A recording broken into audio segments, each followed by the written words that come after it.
এই ভিডিওতে আমরা দেখব কিভাবে জিমেইলে আমরা শিডিউল করে ইমেল পাঠাতে পারি এটা দেখব। প্রথমে আমরা জিমেইলে যাব।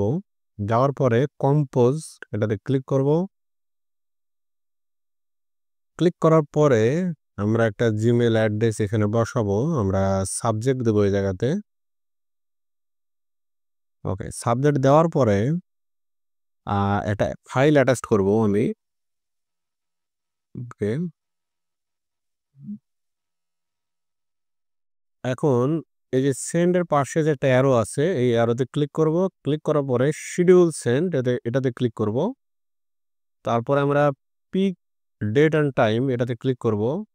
করার পরে আমি আগামীকাল ইমেলটা পাঠাবো এবং আগামীকাল কখন আমি এটা পাঠাবো এটা এখানে সিলেক্ট করে দিতে পারি।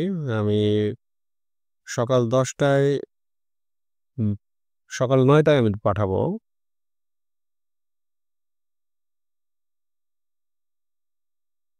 ওকে, দেন শিডিউল সেন্ড এটাতে ক্লিক করে দেবো।